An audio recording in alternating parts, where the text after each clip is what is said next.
Olá, aluno. Seja bem-vindo à nossa segunda aula da disciplina de métodos quantitativos. Eu sou o professor Marcelo Silva de Jesus e nesta segunda aula nós vamos falar especificamente da estatística descritiva. A estatística descritiva, ela tem por objetivo lidar com o planejamento, lidar com a coleta de dados, com a organização e a apresentação dos mesmos. E para aqueles que estiverem acompanhando esta aula via Skype, acompanhem comigo no quadro o e-mail para que vocês possam acompanhar.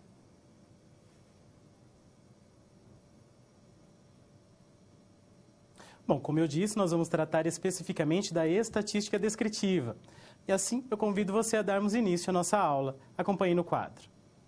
A estatística moderna é uma tecnologia quantitativa para a ciência experimental e observacional, que permite avaliar e estudar as incertezas e os seus efeitos no planejamento e interpretação de experiências e de observações de fenômenos da natureza e da sociedade.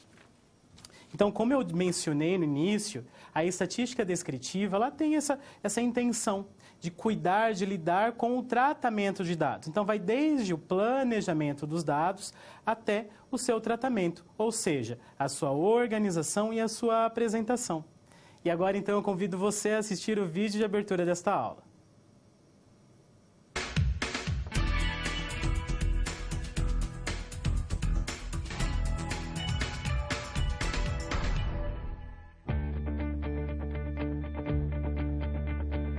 Olá, estamos começando a segunda unidade de métodos quantitativos. No mundo da gestão de negócios, na gestão pública ou mesmo no nosso dia a dia, existem muitas informações ocultas que podem ser reveladas por meio da coleta e interpretação de dados. Este é o propósito da estatística descritiva. E como fazemos para revelar o oculto? Essa é a parte mais interessante. Alguns métodos estatísticos são capazes de nos levar a valiosas descobertas. Para isso, são necessários alguns passos. Para te dar uma ideia do que vamos ver nessa unidade, imagine, por exemplo, um achocolatado. Talvez você não saiba, mas na produção dele, além dos nutrientes, também é acrescentada uma boa dose de estatística descritiva. A empresa produtora precisa saber com quem deve falar em suas propagandas e para quem vende. Que tipo de pessoas compram seus produtos? Quem consome? Há novos mercados promissores? Os clientes estão satisfeitos com nossos produtos? Essas perguntas definem o que pesquisar e os objetivos de uma pesquisa estatística. E qual o primeiro passo para começar essa pesquisa? A coleta de dados. Mas certamente você já se deu conta de que o achocolatado está presente em muitos lares. Bem, são milhões. Aí que entram as técnicas de amostragem, coletando respostas de um conjunto de pessoas em vez do todo. A utilização da estatística descritiva já começa aí. Como fazer que a amostra seja representativa dos milhões de consumidores? Aguarde nessa unidade. E depois de feita a coleta de dados? Esse é o truque. Como apresentar os resultados? Nessa unidade também vamos ver isso. Técnicas de organização dos dados coletados. E você vai aprender a mágica de transformar as informações em tabelas e gráficos. Uma das formas de fazer o emaranhado de dados ganhar forma e significado é sintetizar o conjunto com as medidas resumo, também chamadas medidas de posição. Estamos falando da média, da mediana e da moda. Elas dizem muita coisa sobre os dados e de forma sintética. Mas cuidado para não cair no conto do vigário. Veja esse cartoon. Na média, esse sujeito está bem. Na média. Pois é, antes de interpretar essas e outras medidas, precisamos ver se elas realmente dão uma boa interpretação da situação. Por isso que você deve aprender também técnicas de mensuração da variabilidade de um conjunto. Vai ser a hora de calcular o desvio padrão, a variância e o coeficiente de variação. Essas são algumas medidas de dispersão. Muito bem, com esse conhecimento em mãos, podemos resolver inúmeros problemas ou fornecer caminhos para soluções. Essa área da estatística, a descritiva, é a que vemos no dia a dia, nos jornais, revistas, em forma de gráficos e tabelas. Essas ferramentas são utilizadas para estudar preços e pacotes de operadoras de celular, pesquisas de voto em eleições, medições da saúde pública, previdência, o censo do IBGE e até o desenvolvimento de viagens espaciais e a embalagem do achocolatado que você ou seu vizinho toma. Dê uma pesquisada na internet e veja, por exemplo, como a análise estatística pode prever surtos epidêmicos, como é usada no aprimoramento de produtos agrícolas ou como ajuda a elucidar a confusão atual sobre o clima com dados e previsões. Como relatórios de gerenciamento são elaborados tanto no governo quanto na iniciativa privada. Conheça um pouco mais se informando e aí, pratique com a SGA Testa Unidade. Nela, você deve assumir a posição de um funcionário de uma grande empresa que vamos chamar de M. E você é incumbido de fazer uma pesquisa para determinar o perfil dos 30 mil funcionários dessa empresa. O prazo para a pesquisa é de 1 semana. O que fazer? Esse é um trabalho para você nas SPs dessa unidade. Você vai ser desafiado a fazer um roteiro para coleta de dados, a escolher a melhor forma de apresentar as respostas, como sintetizar os dados com as medidas de posição e vai poder calcular a variabilidade dos dados com as medidas de dispersão. Faça a mágica acontecer! Eu fico por aqui, agora é com você! Acesse o livro didático, as videoaulas e também o material complementar que você encontra no seu ambiente virtual. E as pré-aulas e pós-aulas de cada sessão. É um excelente material para você se tornar um excelente profissional. Não tenha dúvida! Até mais!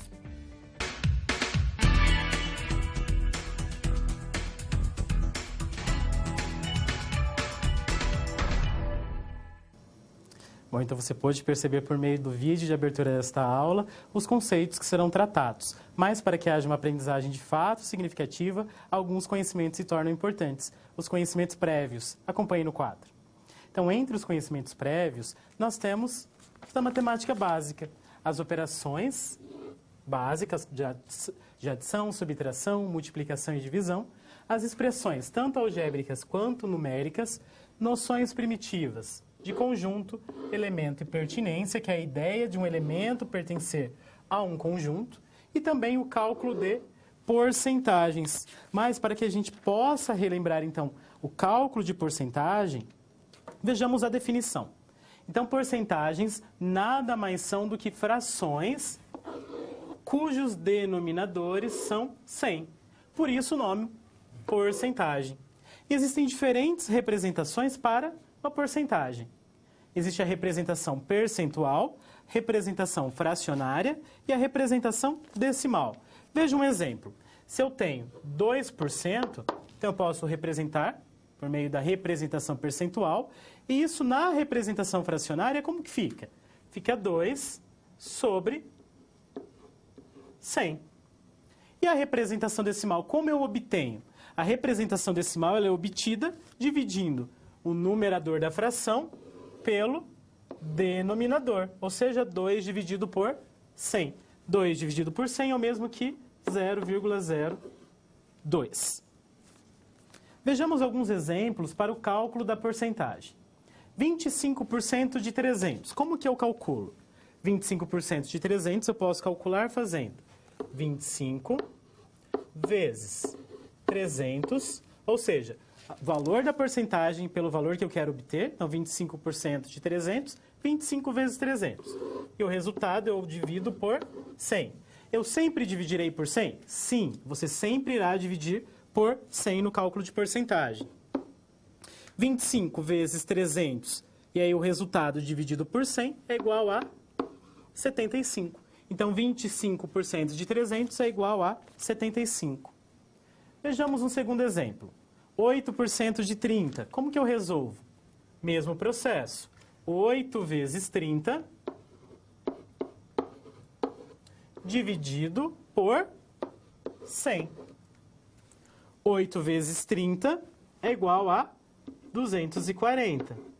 240 dividido por 100 é igual a 2,4. E assim eu calculo, então, a porcentagem. Então, perceba que para o cálculo da porcentagem, de uma porcentagem qualquer, eu multiplico, então, o valor da porcentagem pelo valor desejado e depois eu divido por 100. Sempre faço a divisão por 100. Vamos, então, agora conhecer a situação geradora de aprendizagem, aquela situação que irá nortear todo o nosso estudo. Imagine que você é um funcionário de uma grande empresa que denominaremos de M e foi incumbido de realizar uma pesquisa para determinar o perfil dos 30 mil funcionários. O relatório final dessa pesquisa deverá conter informações pessoais como idade, peso, altura, sexo, cor dos olhos, raça e também informações sobre a satisfação em relação às condições de trabalho e a remuneração.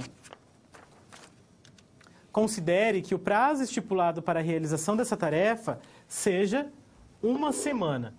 Nesse ponto, algumas dúvidas devem ter surgido. Entre elas, podemos mencionar: o que exatamente devo pesquisar? Como fazer essa pesquisa? O tempo será suficiente para pesquisar todos os funcionários? E em caso negativo, o que fazer? E como apresentar os resultados obtidos com a pesquisa? Então, veja que nós temos essas perguntas que irão nortear toda a nossa aula referente à estatística descritiva. E agora eu convido você a acompanhar a primeira situação-problema.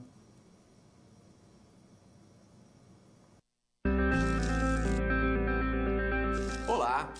Você já pensou no dia a dia da carreira que você escolheu seguir? Bom, para ter uma ideia dos desafios da sua área, agora você vai procurar soluções para situações-problema. Para prosseguir, primeiro é necessário ter estudado e finalizado a sua pré-aula, já que é nela que você encontra os conceitos e as teorias da disciplina. Feito isso, você vai conhecer a sua primeira SP e vai identificar onde a situação se passa, quais agentes estão envolvidos e quais são os recursos disponíveis. Com essas informações, você vai problematizar o contexto apresentado para então solucionar o desafio. Preparado para começar a SP1? Então boa sorte e até mais!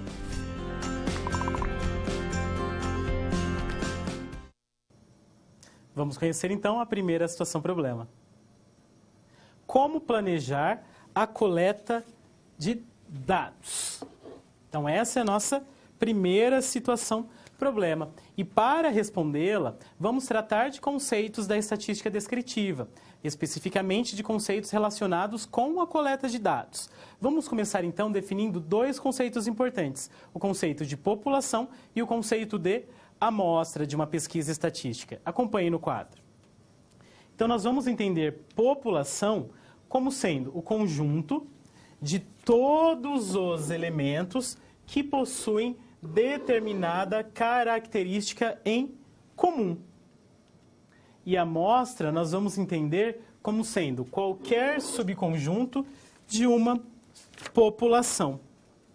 Então perceba que população é diferente de amostra. População sempre vai englobar o todo.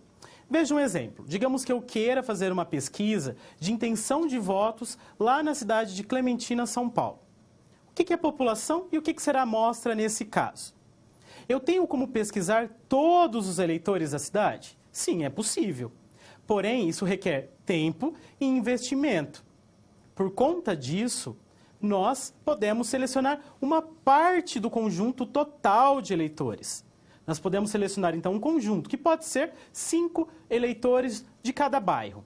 Então, assim eu constituo a minha amostra. Então, perceba, neste exemplo dado, a população seria o conjunto de eleitores da cidade de Clementina, São Paulo. Então, todos os eleitores. E a amostra é o conjunto que eu selecionei.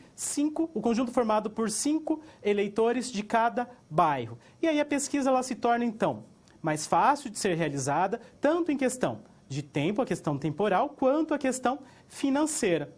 É importante você se atentar que falar em população na estatística não implica que seja um conjunto de pessoas. Eu posso tratar da população de bactérias para uma pesquisa, eu posso tratar da população de plantas para uma pesquisa lá em biologia, posso tratar de população como sendo conjunto de pedras, também conjunto de pessoas, claro. Mas é importante lembrar que população sempre é o conjunto de todos os elementos que possuem pelo menos uma característica em comum e a amostra é uma parte desse conjunto. Vamos tratar agora de um outro conceito importante da estatística, que é o conceito de variável. Acompanhe no quadro. Quando estudamos uma população, estamos interessados em suas variáveis e nos possíveis valores que elas podem assumir. As variáveis, elas podem ser divididas, classificadas inicialmente como quantitativas ou qualitativas. Quando que uma variável ela é classificada como quantitativa? Quando ela assumir apenas valores numéricos que representam quantidade. Então, se a variável pode assumir como resposta apenas valores numéricos que indicam quantidade, a variável é classificada como quantitativa. Por exemplo, a idade é uma variável quantitativa, peso é uma variável quantitativa, altura, estatura, salário dos funcionários de uma determinada empresa. Por que quantitativas? Porque são expressas por valores numéricos. As variáveis qualitativas são aquelas que não são expressas por valores numéricos. Como assim? Veja algum exemplo. Temos, por exemplo, a formação acadêmica. A formação acadêmica ela é uma variável qualitativa, porque ela não é expressa por valores numéricos que indicam quantidade.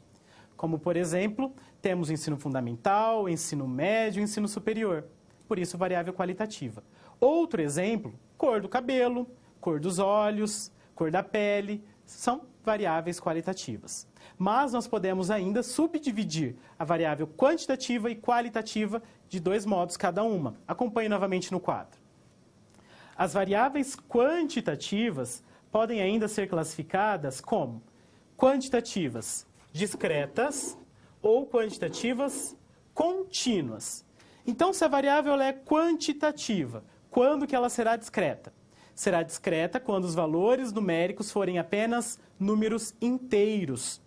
Por exemplo, número de filhos de uma determinada família. Digamos que essa seja a variável da minha pesquisa. Uma família pode ter 1,5 filho? 2 filhos, 0,35? Não, não pode. Ela só pode ter 0 filhos, 1 filho, 2 filhos, 3 filhos e assim por diante. Ou seja, apenas números inteiros. Por isso, a variável quantitativa discreta. A variável quantitativa contínua já é aquela que pode assumir valores inteiros e não inteiros. Como, por exemplo, o peso, a estatura de uma pessoa, o salário médio de um funcionário. Esses valores eles podem assumir valores não inteiros. Por exemplo, no peso. Uma pessoa pode pesar 60 quilos, mas também pode pesar 60,5 quilos. 59,75 quilos. É possível. Por isso, a variável quantitativa contínua. Agora, acompanhe como que nós podemos classificar as variáveis qualitativas. Acompanhe no quadro. As variáveis qualitativas podem ser classificadas em ordinais ou nominais. Quando que uma variável qualitativa ela é classificada como ordinal? Quando as respostas puderem ser ordenadas naturalmente. Por exemplo, a formação acadêmica. Eu sei que na formação acadêmica eu tenho uma ordem a seguir. Primeiro o ensino fundamental, depois o ensino médio, depois o ensino superior. Veja, existe uma ordem, uma ordenação natural das respostas possíveis. Por isso é uma variável qualitativa, porque não é expressa por valores numéricos. Qualitativa, ordinal, porque satisfaz uma ordem. Aquelas que não tiverem como você ordenar, então a variável ela é qualitativa nominal. Por exemplo, cor dos olhos. Uma pessoa pode ter os olhos verdes, castanhos, azuis, pretos. Veja, é variável qualitativa, não é quantitativa. Essa variável qualitativa, ela é ordinal ou nominal? É nominal. Por quê? Porque eu não consigo ordenar, não existe uma ordenação natural entre as respostas para a cor dos olhos. Eu não tenho como dizer que verde vem antes do azul, que vem antes do preto. Não existe essa possibilidade. Por isso, é nominal. Bom, nós falamos então de conceitos importantes para a coleta de dados, para o planejamento de uma pesquisa, conceito de população, conceito de amostra e conceito de variável. Vamos agora tratar especificamente da coleta de dados. Por quê? Porque quando você vai coletar dados, depois de definir a sua população, a sua amostra e a sua variável, é importante que você siga regras, siga normas. Você não pode sair coletando os dados do jeito que bem entenda, do jeito que queira. É importante seguir algumas regras, algumas normas que tornem a sua pesquisa confiável, fidedigna. E isso acontece com base em estudos estatísticos. Vamos conhecer, então, as principais técnicas de amostragem. Acompanhe no quadro. Então, dentre os diversos métodos de amostragem, os mais conhecidos são a amostragem de conveniência, a amostragem voluntária. Então, a amostragem de conveniência é aquela amostragem em que o pesquisador escolhe quem será pesquisado. Por isso, conveniência. A amostragem voluntária é aquela pesquisa em que os pesquisados, eles participam da pesquisa de modo voluntário, ou seja, eles pedem para participar. A amostragem aleatória simples leva em consideração a probabilidade. Então, na amostragem aleatória simples, existe, então, sorteio. Então, as pessoas, os elementos que irão compor a nossa amostra, eles são determinados por meio de sorteios.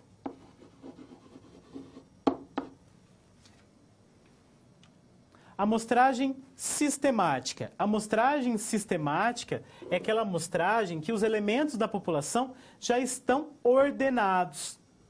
Isso é muito comum em pesquisas por telefone.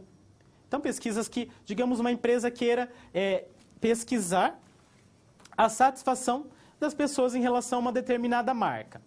Ela pode, então, utilizar a lista telefônica, que já existe lá uma ordenação, que é a ordem alfabética, e selecionar de 3 em 3 ou de 10 em 10 os elementos para compor a sua amostra. Então, neste caso, temos a amostragem sistemática.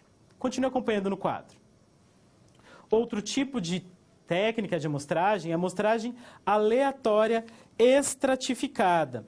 A amostragem aleatória estratificada, ela leva em consideração populações que tenham estratos diferentes, que tenham grupos diferentes, ou seja, existe uma heterogeneidade na sua população.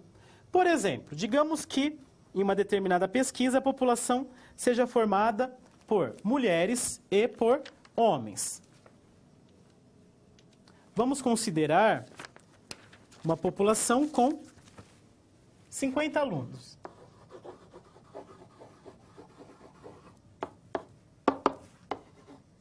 Alunos de uma sala. E essa sala ela é formada por 35 mulheres e por 15 homens. Como que eu faço para determinar uma amostra com 20 pessoas? Respeitando a quantidade de mulheres e respeitando a quantidade de homens. Eu não posso escolher os 15 homens para compor a minha amostra e o resto de mulheres. Por quê? Porque desse modo a minha pesquisa pode se tornar tendenciosa. Então eu tenho que selecionar uma quantidade proporcional de mulheres e uma quantidade proporcional de homens. Isso em relação à nossa população. Continue acompanhando no quadro. Então, como que eu faço para determinar a quantidade de homens e a quantidade de mulheres? A primeira coisa que você deve fazer é dividir a quantidade de mulheres pelo número total de pessoas, ou seja, da sua população. 35 dividido por 50. 35 dividido por 50 é igual a 0,7. Ou seja, as mulheres representam 70% da população. Isso significa que a amostra deve ser composta por 70% de mulheres também. Por isso, eu preciso calcular 70% de 20.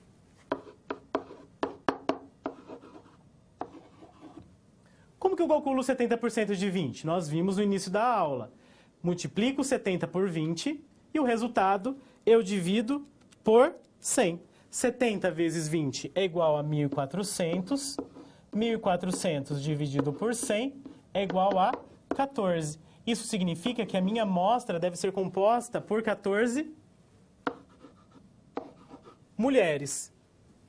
E o resto, os demais, por homens. Se a amostra tem um total de 20 pessoas, então 14 são mulheres e, consequentemente, 6 serão homens. E assim, então, eu utilizo a técnica da amostragem estratificada. E a outra técnica é a amostragem por conglomerado. A amostragem por conglomerado é parecida com a estratificada. A diferença é que na estratificada eu tenho grupos diferentes e na amostragem por conglomerado eu tenho o contrário, grupos que são semelhantes. Vejamos agora um roteiro para uma coleta de dados. Então, escolhido a técnica de amostragem, vamos para o roteiro de coleta de dados. Primeiro, nós temos que definir o objetivo da pesquisa. Então, toda pesquisa precisa de um objetivo. 2, definir as variáveis e a população de interesse. As variáveis, como nós vimos anteriormente, as suas respectivas classificações. O conceito de população também já vimos. Definir o sistema de coleta de dados. Como será feita a coleta de dados? 4, coletar os dados. Colocar em prática, então, a técnica de amostragem escolhida. 5, revisar os dados coletados. Então, esse é um possível roteiro para a coleta de dados. E com esses conceitos tratados até agora, nós já podemos resolver a primeira situação-problema. Acompanhe no quadro a resolução. Então, possível roteiro para uma coleta de dados. Definir os objetivos da pesquisa. No nosso caso, determinar o perfil dos 30 mil funcionários da empresa M. 2, definir as variáveis e a população de interesse. Quais são as variáveis? Idade, peso, altura, cor dos olhos, satisfação em relação às condições de trabalho, satisfação em relação à remuneração. 3, definir o sistema de coleta. Podemos utilizar a amostragem estratificada. No nosso caso, porque temos mulheres e homens trabalhando na empresa M. Coletar os dados. Como que os dados poderão ser coletados? Então, os dados poderão ser coletados por meio de formulários, respondidos e enviados por e-mail. Hoje em dia, utilizar o e-mail facilita, torna a pesquisa mais rápida e o custo também será menor. E, por último, revisar os dados coletados. Então, neste primeiro momento, nós falamos a respeito do roteiro para uma coleta de dados e de elementos importantes para uma pesquisa estatística. E eu convido você agora a acompanhar a segunda situação-problema.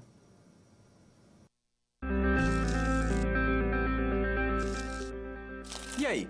Conseguiu encontrar uma solução satisfatória para a SP1? Como você pôde notar, o desafio apresentado tem como base situações comuns da realidade de mercado. Eles são elaborados a partir de informações de empresas, experiência dos professores e acontecimentos do cotidiano.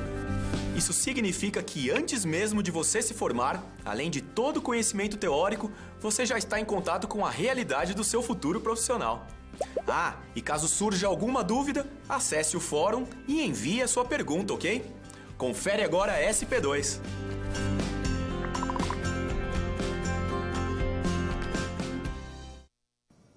Acompanhe no quadro agora a segunda situação-problema. Fizemos um planejamento da coleta de dados para a pesquisa da empresa M e elaboramos um roteiro para a realização de tal tarefa, que foi feito lá na situação-problema 1. Para continuar o trabalho, vamos considerar que os dados já foram coletados, sendo a nossa tarefa agora organizá-los, resumi-los e apresentá-los. Então, como que nós podemos organizar, resumir e apresentar os dados? Vamos começar tratando da organização por meio do rol. Acompanhe comigo no quadro. Então, quando você faz uma pesquisa e coleta os dados obtidos, nós dizemos que estão organizados em dados brutos. São os dados brutos, como foram coletados. Então, dados brutos são aqueles que se apresentam da maneira como foram coletados. Muitas vezes desorganizados. O rol, ele é construído colocando os dados em ordem crescente ou decrescente. Veja um exemplo. Temos aqui os dados brutos: 18, 42, 31, 26, 21, 24, 20 e 90, de uma determinada pesquisa. Como que eu organizo em rol? Lembrando que o rol pode ser crescente ou decrescente. Então, em rol crescente, do menor para o maior: 18, 20, 21, 24, 26, 31, 42 e 90. Do menor para o maior. E o rol decrescente consiste em organizar os dados do maior para o menor: 90, 42, 31, 26, 24, 21, 20 e 18. Então, essa é uma forma de organizar os dados, mas os dados podem ainda ser organizados por meio dos gráficos. Os gráficos são importantes porque eles facilitam a leitura, facilitam a interpretação. Acompanhe comigo no quadro alguns exemplos de gráficos. Então, para as variáveis qualitativas, aquelas que nós vimos anteriormente, nós temos o gráfico de barras como uma possibilidade de organização. O gráfico de barras, ou conhecido como gráfico de colunas, ele possui o eixo horizontal, na qual, denominado de eixo das categorias, então veja que no eixo horizontal, nós deixamos explícito a variável tratada e as suas respostas. No nosso caso, cor dos olhos: castanhos, azuis e verdes. No eixo vertical, o eixo das quantidades, nós temos, então, que cada barra representa um dos valores assumidos pela variável. Então, no eixo vertical, nós representamos as respectivas quantidades para o eixo horizontal. Então, por exemplo, qual a quantidade de pessoas que possuem cor dos olhos castanhos? 15 pessoas. Qual a quantidade de pessoas que possuem a cor dos olhos verdes? 1 pessoa. Vejamos um outro tipo de gráfico. Gráfico de setores. Gráfico de setores, também conhecido como gráfico de pizza. Ele é útil para que nós possamos visualizar a participação de determinada categoria em relação ao todo. Por exemplo, nós temos aqui no gráfico de setores a representação para a cor da pele. Então, eu posso verificar facilmente nesse gráfico que a cor branca tem uma representatividade de 30% em relação ao todo. Cor de pele parda tem uma representatividade de 30% em relação ao todo também. Para variáveis quantitativas, nós podemos utilizar também o gráfico de barras. Alguns autores assumem o gráfico de barras como sendo na horizontal e o gráfico de colunas como sendo na vertical. Então, lembre-se que neste momento nós estamos considerando que o gráfico de barras ele pode ser tanto na vertical quanto na horizontal, mas alguns autores consideram que o gráfico de colunas é o da vertical e o gráfico de barras apenas na horizontal. Tendo então esses conhecimentos relacionados à organização dos dados, nós podemos já resolver a segunda situação problema. Acompanhe no quadro. Então nós tínhamos que representar graficamente algumas informações da nossa coleta de dados. Então vamos tratar da coleta de dados relacionada à variável sexo. Então nós tínhamos que 55% de toda a população, dos 20 funcionários da nossa amostra, são do sexo masculino. E que 45% do sexo feminino. Como essa variável sexo é uma variável qualitativa,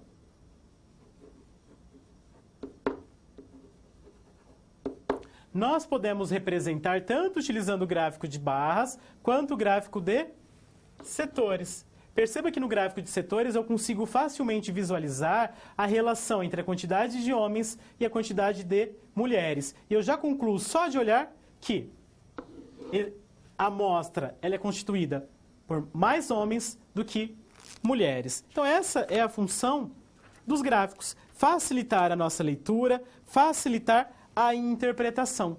E assim, então, nós resolvemos a segunda situação problema e eu convido você a acompanhar agora a terceira situação problema.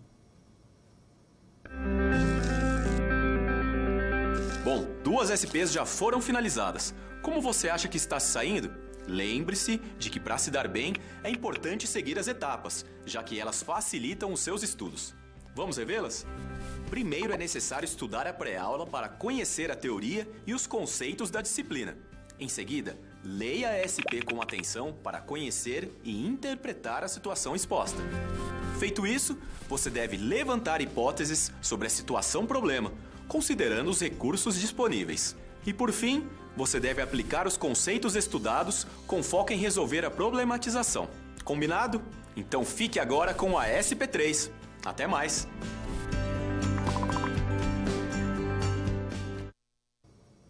Bom, então nós vimos lá na situação problema 2, como então nós podemos representar as variáveis por meio de gráficos. E a variável peso, por exemplo, que é uma variável quantitativa, ela pode ser representada como? Ela pode ser representada utilizando o gráfico de barras. Vamos então agora conhecer a terceira situação problema. Existem ainda outras maneiras de resumir conjuntos de dados, que vão além de uma tabela ou de um gráfico. Então, considere a tabela abaixo. Então, essa tabela é referente aos dados coletados da nossa amostra de 20 funcionários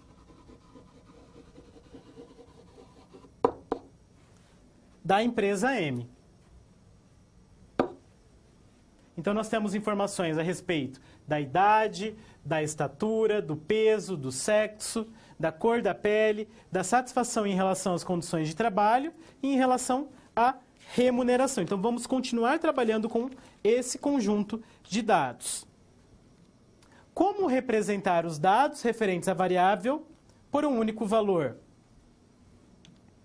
Qual valor seria mais adequado para conjunto? Então, neste terceiro momento, nós vamos tratar especificamente das medidas de tendência central, ou conhecidas como média, moda e mediana.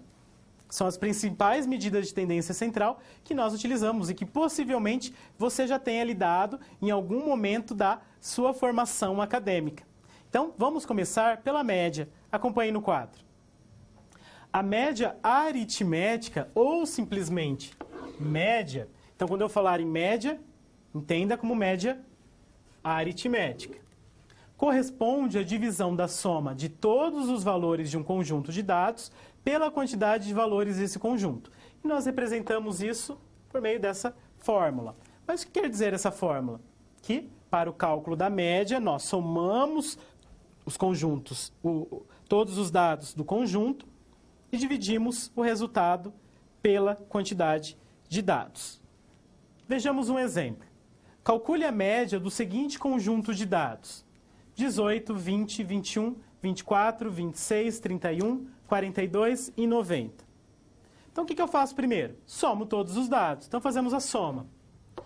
18 mais 20, mais 21, mais 24, mais 26, mais 31, mais 42, mais 90. Então, somando todos esses dados, nós obtemos 272. Depois de somar, o que eu faço? Eu divido o resultado pela quantidade de dados. Quantos dados nós temos? Nós temos 8. 272 dividido por 8 é igual a 34. Então, perceba que a média aritmética ela é determinada pela soma de todos os dados do seu conjunto dividido pela quantidade de dados. No nosso exemplo, então, nós primeiro somamos os dados e aí o resultado nós dividimos por 8. Por que por 8? Porque nós tínhamos 8 dados no conjunto. Uma outra medida de tendência central é a mediana. Acompanhe comigo no quadro. A mediana ou valor mediano de um conjunto de dados, simbolizada por MD, corresponde ao valor central de um rol. Então, preste atenção. Para o cálculo da mediana, é importante que os dados estejam organizados em rol, ou seja, em ordem crescente ou decrescente. Para calculá-la, temos que considerar dois casos. Primeiro, quantidade ímpar de valores no conjunto. E segundo caso, quantidade par de valores no conjunto. Então, se você possui uma quantidade ímpar de valores no conjunto, a mediana será o termo central. Você conseguirá, então, dividir o conjunto de dados em dois grupos e determinar o termo central. Quando o conjunto tiver uma quantidade par de valores no conjunto, é importante que você, então, organize em rol, ou seja, em ordem crescente ou decrescente, e considere a média aritmética dos dois dados centrais. Isso quando você tiver uma quantidade par de dados. Vejamos um exemplo. Calcule a mediana dos valores amostrados das variáveis x e y apresentados a seguir. Bom, perceba que na terceira linha, o y e i, nós temos quantos dados? Nós temos 7. 7 dados. É uma quantidade par ou ímpar? É uma quantidade ímpar de dados. Se é uma quantidade ímpar de dados, a mediana é o termo central. 543. Então, nós temos 3 dados à esquerda do 543 e 3 dados à direita do 543. Então, a mediana, 543. Na linha de cima, na linha referente ao x e i, perceba que nós temos uma quantidade par de dados. Temos 8 dados.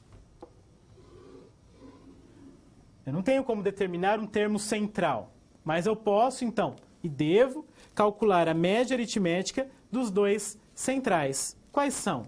144 e o 148. E eu calculo a média aritmética entre os dois. E como que eu calculo a média aritmética mesmo? Somo os dois valores, 144 mais 148, e divido o resultado por 2. A soma resulta em 292. Isso dividido por 2 é igual a 146. Então, a mediana referente aos dados x e i é igual a 146 e a mediana referente a y e i é 543. Uma outra medida de tendência central conhecida é a moda. Acompanhe no quadro. A moda, simbolizada por MO, é o valor com maior frequência em um conjunto de dados. E aí o conjunto ele pode ser amodal, quando ele não possui moda, bimodal, possui 2 modas, trimodal, possui 3 modas, multimodais, possui 4 ou mais modas. Então, o que é a moda em um conjunto de dados? A moda é aquele valor, aquele dado que mais se repete, que mais aparece. Acompanhe comigo no quadro um exemplo. Qual a moda para o conjunto de dados referente à variável cor dos olhos? É uma variável qualitativa nominal. Então, nós temos que, para a cor dos olhos azuis, uma pessoa. Cor dos olhos castanhos, 7. Pretos, 2. E verdes, 4. Qual é o que mais aparece? Azuis, castanhos, pretos ou verdes? O que mais aparece é a cor dos olhos castanhos. Por isso, a moda, neste caso, é igual a castanhos.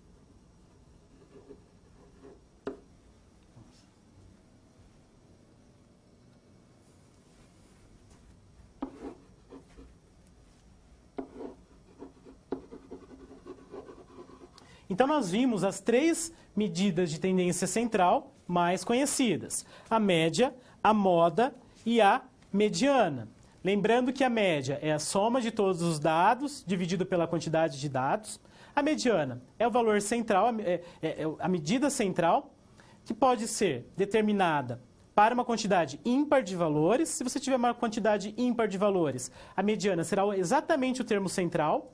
Agora, se você tiver uma quantidade par de dados, você deve calcular a média aritmética dos 2 centrais. E a moda, que é o valor que mais se repete, que mais aparece no seu conjunto de dados. Então, agora nós já podemos resolver a terceira situação problema. Acompanhe no quadro. Então, para a variável A, que é a variável referente à idade dos funcionários, vamos determinar a média aritmética. Como que eu determino a média aritmética? Somo todos os dados daquela nossa tabela e divido pela quantidade de dados, ou seja, 20. A soma resulta em 779. 779 dividido por 20 é aproximadamente 39. Então, 39 anos é a idade média dos funcionários da empresa M. A mediana. Como nós temos uma quantidade par de dados, 20 dados, nós temos que pegar os 2 centrais. E quais são os centrais? É o termo de 10ª posição e 11ª posição. Então, eu tenho que considerar o valor que está na 10ª posição e na 11ª posição. Lembrando que os dados precisam ser organizados em rol, ordem crescente ou decrescente. Então, qual é a idade que está na 10ª posição? 37. Na 11ª, 39. Então, vamos calcular a média aritmética. 37 mais 39 dividido por 2 é igual a 38. Então, essa é a mediana para a idade.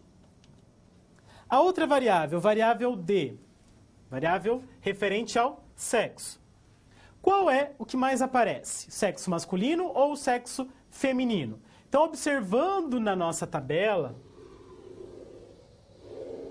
nós podemos perceber que a amostra ela é formada por mais homens do que mulheres. Por isso, a moda do conjunto de dados é M, ou masculino.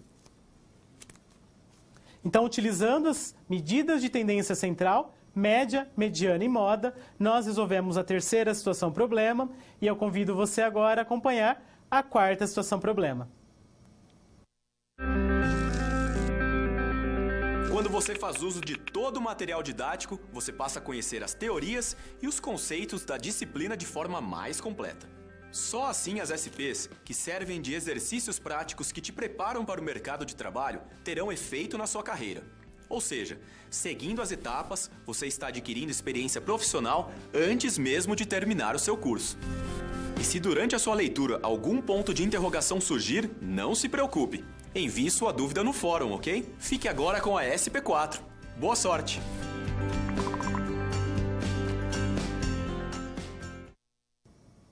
Agora acompanhe no quadro a quarta situação problema. Precisamos decidir se a média que nós acabamos de ver, se ela é adequada para resumir os dados referentes aos funcionários da empresa M e quantificar a variabilidade de cada conjunto de dados. E nós vamos entender dispersão ou variabilidade de um conjunto como sendo a maior ou menor diversificação dos valores de uma variável em torno de um valor de tendência central tomado como ponto de comparação. O que isso quer dizer? Isso quer dizer que a variância, ela de algum modo irá mensurar o quão distante os dados se encontram ou estão de uma medida de tendência central, que pode ser a mediana, que pode ser a média. Neste caso, nós não iremos considerar a moda. Nós podemos, então, calcular a variância, tanto considerando a média ou considerando a mediana. Porém, ao longo da nossa aula, desta aula, nós vamos tratar da variância em relação à média, a média aritmética que nós vimos anteriormente. Continue acompanhando comigo no quadro. Então, nós vamos entender a variância, simbolizada por VAR, como sendo uma medida de dispersão calculada por meio da média aritmética dos quadrados dos desvios. E aí, para a variável x, nós podemos escrever a seguinte fórmula para a variável. Claro que nós vamos aplicar essa fórmula em um exemplo para que você compreenda melhor. E o que é o desvio padrão? O desvio padrão, simbolizado por dp, é uma medida de dispersão, assim como a variância, definida como a raiz quadrada da variância. Então, se você determinou a variância, o que é o desvio padrão? O desvio padrão é a raiz quadrada da variância. Aí fica mais fácil. Vejamos um exemplo. Considere o seguinte conjunto de dados: 86, 88, 90, 92 e 94. Nós temos aí um conjunto formado por 5 elementos, 5 dados. Para o cálculo da variância, a primeira coisa que nós precisamos fazer é determinar a diferença de cada um dos valores em relação à média do conjunto de dados. Qual é a média desse conjunto de dados? E aí, como que eu calculo essa média, professor? Somo todos os valores, então 86 mais 88 mais 90 mais 92 mais 94 e eu divido o resultado pela quantidade de dados, ou seja, por 5. A soma é igual a 450. 450 dividido por 5 é igual a 90. Então, essa é a média aritmética do conjunto de dados. Feito isso, nós devemos subtrair de cada um dos dados essa média. Então, 86 menos a média, eu devo elevar ao quadrado. 88 menos a média, e depois eu elevo ao quadrado. 90 menos a média, elevo ao quadrado. 92 menos a média, eleva ao quadrado. E 94 menos a média, e eleva ao quadrado também. Então, vamos lá. No primeiro caso, no primeiro dado, 86 menos 90, quanto que é? É igual a menos 4. Não tem problema dar negativo. Menos 4 ao quadrado, como que eu resolvo menos 4 ao quadrado? Menos 4 vezes menos 4, que é igual a 16. Lembre-se de que na multiplicação é importante fazer o jogo de sinal. Menos com menos, mais, ou seja, sinais iguais, o resultado sempre será positivo. E sinais diferentes, o resultado será negativo.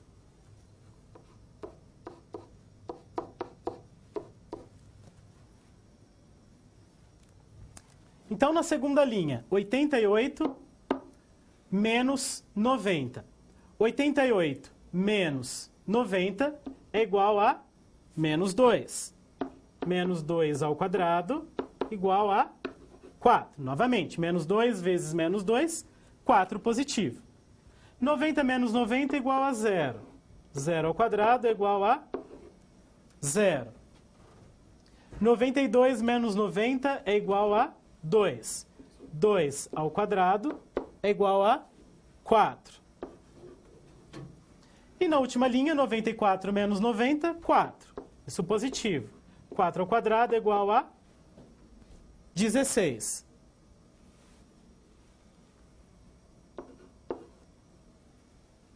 Então, assim, nós determinamos a diferença de cada um dos valores em relação à média aritmética e elevamos ao quadrado. Feito isso, é importante que você considere, então, no último valor aqui, só 16. Depois de ter feito isso, é importante que você some todos os resultados e divida pela quantidade de dados. Então, teremos 16 mais 4 mais 0 mais 4 mais 16. E o resultado eu tenho que dividir por 5. A soma será igual a 40. 16 mais 4, 20. 20 mais 0, 20. 20 mais 4, 24. 24 mais 16 igual a 40. 40 dividido por 5 é igual a 8. Então, eu tenho que a variância do meu conjunto de dados é igual a 8. Com isso, eu já consigo determinar facilmente o desvio padrão. O desvio padrão desse conjunto de dados é a raiz quadrada da variância. Se a variância é 8, então eu tenho que calcular a raiz quadrada de 8. E quanto que é a raiz quadrada de 8? É aproximadamente 2,83. Então, assim, nós calculamos tanto a variância quanto o desvio padrão do nosso conjunto de dados. Então, se você tem um conjunto de dados e precisa determinar a variância, o que você faz? Primeiro, calcula a média aritmética do conjunto de dados. Soma tudo e divide pelo número de dados. Média aritmética. Depois, você pega cada um dos valores, subtrai essa média e o resultado eleva ao quadrado. Faz isso com todos os dados. Depois, com os valores dos quadrados obtidos, você calcula a média aritmética. Soma todos os dados e divide pela quantidade de dados. Assim você obtém a variância. O desvio padrão ele é determinado pela raiz quadrada dessa variância. Vamos agora falar de um outro conceito, que é o conceito de coeficiente de variação. Acompanhe comigo no quadro. O coeficiente de variação, simbolizado por CV, é uma medida de dispersão definida como a razão, ou seja, a divisão entre o desvio padrão e a média de um conjunto de dados. E aí, para uma variável x, nós escrevemos a fórmula. Então, o coeficiente de variação é igual à divisão entre o desvio padrão e a média aritmética. Com o valor do coeficiente de variação, é importante que você analise se o valor obtido ele é menor ou igual que 15%, se ele está entre 15% e 30%, ou se ele é maior que 30%. Por quê? Porque é essa análise que vai determinar a variabilidade do seu conjunto de dados. Se o coeficiente de variação for um valor menor ou igual que 15%, nós temos uma baixa dispersão dos dados em relação à média. Se o coeficiente de variação for um número entre 15% e 30%, então o conjunto de dados possui média dispersão. E se for maior ou igual que 30%, então o conjunto de dados ele possui uma alta dispersão. No nosso exemplo anterior, nós obtivemos que o desvio padrão era igual a 2,83. Aproximadamente. E a média aritmética do conjunto de dados era quanto? Era 90. Dividindo, então, o desvio padrão pela média aritmética do conjunto, teremos um valor aproximado de 0,031. E o que eu faço depois que eu dividir? Multiplica por 100% para que você tenha a representação percentual. 0,31 vezes 100% é igual a 3,1%. Essa é a representação percentual. 3,1% é maior ou menor que 15%. Se enquadra, então, em baixa dispersão. Então, essa é a nossa conclusão, que o conjunto possui uma baixa dispersão dos dados em relação à média. Então, neste momento, nós falamos a respeito das medidas de dispersão, a variância e o desvio padrão e o coeficiente de variação como sendo uma forma de analisar o seu conjunto de dados e dizer a média obtida, ela é de fato representativa? Porque se o seu conjunto de dados tiver uma alta variabilidade, uma alta dispersão, a média ela não é representativa. É importante que, para que a média seja representativa, o coeficiente de variação seja menor que 30%. O ideal é menor ou igual a 15%. Vamos então resolver a situação problema. Acompanhe no quadro. Consideraremos a média representativa de um conjunto de dados quando tiver, então, baixa dispersão, ou seja, quando o coeficiente de variação for menor ou igual que 15%. As medidas de posição são ferramentas que devem ser utilizadas em conjunto com as medidas de dispersão, pois, se um conjunto possui alta variabilidade, pouca informação será fornecida por uma medida pontual. Então, vejamos para a variável A. Na variável A, nós tínhamos que a média do conjunto de dados era 38,95.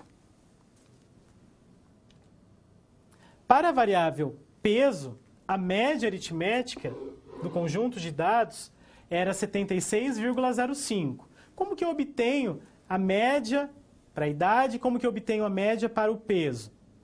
Bom, lembrando que a média é determinada pela soma de todos os dados dividido pelo número de dados. E para a variável C, a altura dos funcionários, a média aritmética, 172,85. Tendo essas informações, nós podemos calcular o coeficiente de variação de cada um dos casos. Então, para a variável A, nós temos que o desvio padrão dos dados é 11,7 e a média aritmética 38,95. Como que eu cheguei nesse 11,7? Bom, é importante que você considere todas as informações referentes à idade e calcule o desvio padrão como nós vimos anteriormente. Primeiro encontra a variância e depois extrai a raiz quadrada e descobre o desvio padrão. Dividindo, então, o desvio padrão pela média aritmética, nós chegamos no valor aproximado de 0,30, ou ainda 30%. Para a variável B, variável peso, nós temos desvio padrão 11,7 e média 76,05. Dividindo um valor pelo outro, nós chegamos em 0,154 ou ainda 15,4%. E o mesmo agora para a altura dos funcionários. Desvio padrão igual a 7,8, média aritmética 172,85. Um valor aproximado de 0,045, ou, na sua representação percentual, 4,5%. De acordo com a nossa tabela anterior da variabilidade, da classificação da variabilidade, nós temos que, na variável idade, como o coeficiente de variação foi igual a 30%, temos uma média dispersão. Corrigindo, como é igual a 30%, alta dispersão.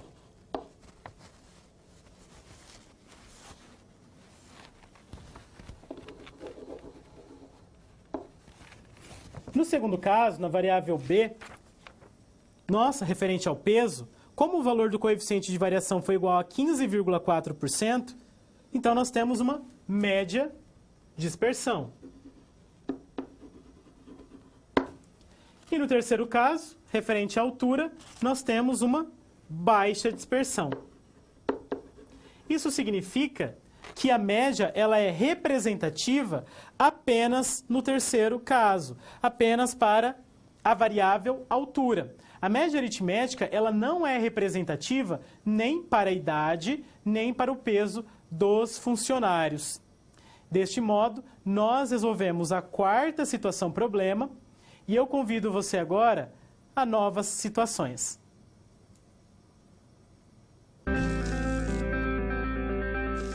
Bom, chegamos ao final da nossa aula. E depois de concluir todas as SPs, é hora de você refletir sobre tudo o que aprendeu com os desafios. Vamos lá? Primeiro, ficou claro que o conhecimento vem ao fazer uso do material didático disponível no ambiente virtual do aluno. Isso inclui fazer a pré-aula, assistir aos vídeos, ler os textos e acessar as web-aulas. E depois de compreender os conceitos da disciplina, você aprendeu a aplicar os fundamentos aprendidos em situações similares às da realidade do mercado de trabalho. Tudo isso faz de você um aluno proativo e mais capacitado para exercer a sua profissão, o que te coloca passos à frente na hora de ter sucesso profissional.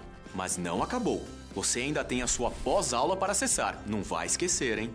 Cada parte do processo é essencial para a sua aprendizagem. Respeite todas as etapas, ok? Bons estudos!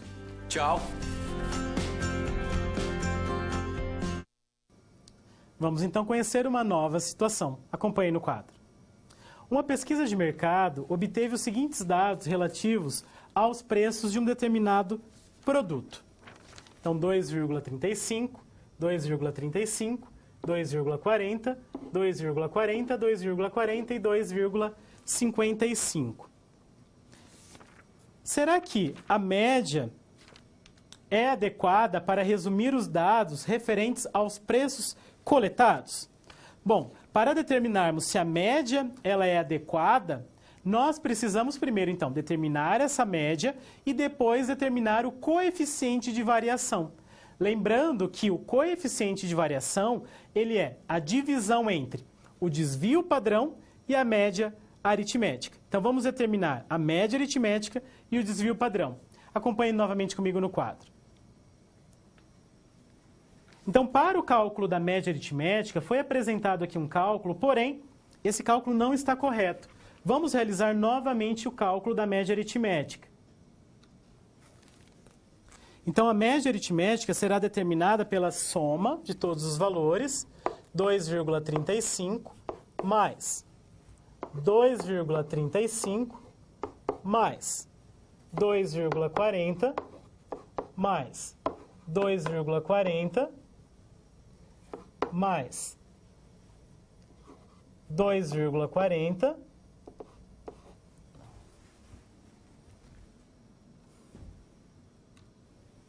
novamente 2,35 mais 2,35 mais 2,40 mais 2,40 mais 2,40 mais 2,55.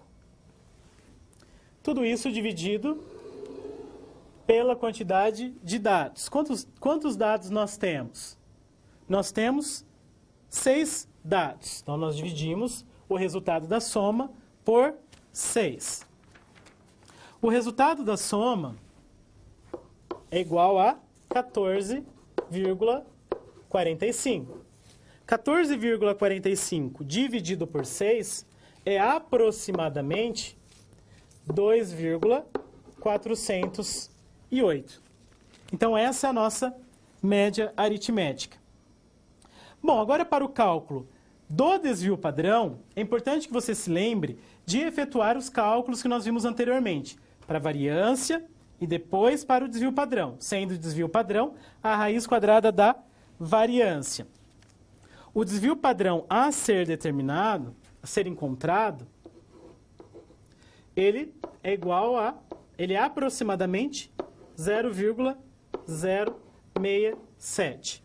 Vamos determinar o desvio padrão de um modo mais rápido, utilizando a calculadora científica. Acompanhe comigo na câmera de documentos. Bom, então você já viu, você já aprendeu a determinar o desvio padrão por meio dos cálculos, manualmente. Vamos aprender uma outra forma, então, de determinar esse desvio padrão, utilizando essa calculadora científica. E é importante que você se atente para o modelo e a marca da calculadora que eu estou utilizando. Caso você tenha uma calculadora diferente, é importante se atentar para as funcionalidades da sua calculadora, que podem ser iguais ou não ao que eu vou explicar agora. Então, nessa calculadora, a primeira coisa que eu faço é limpar os dados da memória. Como? Shift, Mod, escolho a opção 3. Assim eu faço um reset nos dados da memória, limpo a memória da calculadora. Depois eu vou ativar a função estatística dessa calculadora. Como? Mod e a opção 2, SD. Pronto, já está ativada a opção estatística, o modo estatístico da calculadora. Feito isso, é hora de você inserir na memória os dados. Então, vamos considerar os dados do exemplo, da situação nova. Então, 2,35. Nessa calculadora, o ponto é a nossa vírgula. Então, 2,35 eu digito 2,35. M+. Primeira informação registrada na memória. Depois, 2,35 novamente, M+. Segunda informação. 2,40, M+, terceira informação. 2,40, quarta informação. 2,40, quinta informação.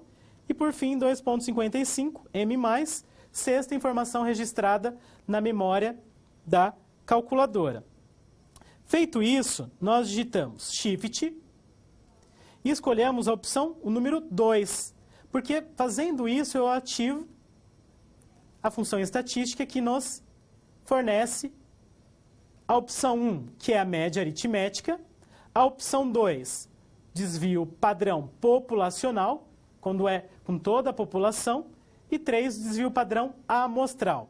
Vamos conferir a média aritmética se bate com os dados, com o valor encontrado no cálculo manual. Então, eu digito 1 igual. Então, 2,408 aproximadamente, como nós encontramos por meio do cálculo manual. Agora o desvio padrão. Shift, 2 novamente, escolho a opção 2. Igual, veja que a média, o desvio padrão obtido, 0,067 aproximadamente. Então, vamos considerar esse desvio padrão e a média aritmética determinada para encontrarmos o coeficiente de variação. Lembrando que o coeficiente de variação ele é determinado pela divisão entre o desvio padrão e a média aritmética. Acompanhe novamente comigo no quadro. Então, o que nós temos que fazer agora para determinarmos o coeficiente de variação? Dividir o desvio padrão pela média dos dados. Ou seja, o coeficiente de variação será igual a 0,067 dividido por 2,408. Essa divisão nos fornece o valor aproximado de 0,028. Ou, na sua representação percentual, e aí é só multiplicar por 100%, 2,78%. Esse, então, é o nosso coeficiente de variação. Como esse coeficiente de variação ele é menor que 15%, nós concluímos que o conjunto possui baixa dispersão. Ou seja, se possui baixa dispersão, então sim, a média aritmética ela é representativa. Bom, então nós efetuamos alguns cálculos utilizando a calculadora científica. Acompanhe comigo no quadro os passos que foram seguidos. Então, nós, utilizando a calculadora científica, nós primeiro limpamos a memória da calculadora, depois ativamos o modo estatístico. Como? Mod escolhendo opção 2. Depois inserimos os dados na memória. Digito o valor e M+, até concluir, né, até inserirmos todos os dados. Depois de inserirmos todos os dados, Shift 2. Serão apresentadas as seguintes opções. 1 para a média aritmética, 2 para o desvio padrão populacional, que é quando se considera toda a população, e aqui corrigindo 3 para o desvio padrão amostral, quando é a partir de uma amostra. Para o cálculo da variância, é só elevar então ao quadrado o desvio padrão obtido. Então, nessa nova situação, nós utilizamos a calculadora científica como ferramenta para o cálculo do coeficiente de variação. E eu deixo um momento para que você encaminhe as suas dúvidas a respeito dos conceitos que foram tratados. Logo, eu retorno para discutirmos.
Bom, entre as perguntas encaminhadas, nós temos em relação ao cálculo da mediana. Então, alguns alunos não entenderam o cálculo referente ao exemplo dado para a mediana. Acompanhe comigo novamente no quadro.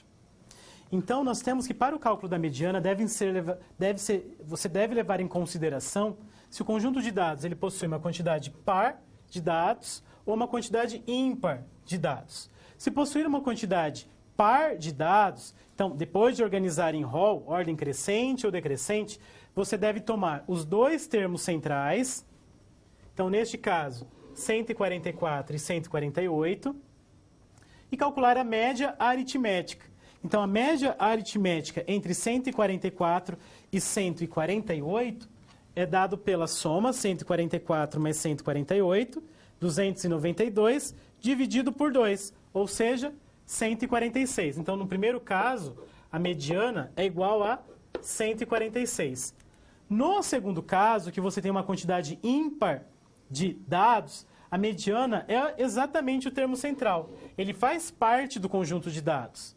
Então, 543. Lembrando novamente que o conjunto de dados precisa ser organizado em rol, ou seja, ordem crescente ou em ordem decrescente. Uma outra questão levantada é qual a diferença da variância e o desvio padrão. A variância leva em consideração a média aritmética dos dados, enquanto que o desvio padrão não leva em consideração isso. Por conta dessa diferença, né, da variância levar em consideração o quadrado da diferença entre cada um dos dados em relação à média aritmética, o desvio padrão se torna mais confiável.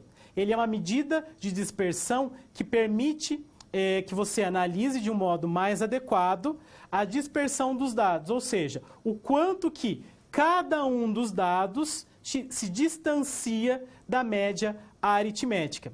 Por isso que, se o coeficiente de variação for muito alto, isso significa que os dados estão muito dispersos em relação à medida de tendência central, e isso não é bom. É importante que os dados estejam próximos dessa medida de tendência central. Uma outra questão levantada é a média aritmética simples para os cálculos. Quando utilizar? E quando utilizar a média aritmética ponderada? Nós vamos utilizar a média aritmética ponderada quando os dados tiverem uma frequência. Por exemplo, digamos que o número 2 de um conjunto de dados apareça 5 vezes. O número 7 apareça 4 vezes. O número 9 apareça 1 vez. Então, perceba que cada um dos dados possui um peso diferente no conjunto de dados. Nesse caso, eu posso usar a média aritmética ponderada. Porém, se eu quiser utilizar a média aritmética simples, não tem problema. Tanto faz. Mas a média aritmética ponderada ela é mais utilizada quando os valores do seu conjunto de dados possuíram um peso. É muito comum no cálculo da nota final de um determinado estudante, quando a nota de cada bimestre recebe um determinado peso. Então, digamos que a nota do primeiro bimestre tenha peso 2, a nota do segundo bimestre tenha peso 3, a do quarto bimestre tenha peso 5, então tem pesos diferentes. O que você tem que fazer? Você tem que considerar cada uma dessas notas multiplicada pelos seus respectivos pesos e depois dividir pela soma dos pesos. Acompanhe comigo no quadro. Então, nesse exemplo, se eu tenho que a nota do primeiro bimestre tem peso 2, a do segundo bimestre também tem peso 2, a do terceiro e quarto, respectivamente, pesos 3. E um aluno tenha tirado as seguintes notas: 7, 6, 5 e 8. Como que eu calculo a média desse conjunto de dados? Nesse caso, a média ponderada. Eu devo multiplicar cada uma das notas pelos respectivos pesos. Então, 2 vezes 7, 14. 2 vezes 6, 12. 3 vezes 5, 15. 3 vezes 8, 24. Somo todos os valores obtidos e divido o resultado pela soma dos pesos. Ou seja, 14 mais 12 mais 15 mais 24 e divido o resultado pela soma dos pesos. 2 mais 2 mais 3 mais 3. E assim, então, nós calculamos a média ponderada. Mas, no mesmo caso, eu poderia utilizar também a média aritmética simples. Bom, então, respondidas as perguntas, gostaria de agradecer a sua participação ao longo desta aula e convidá-lo para assistir o vídeo de encerramento.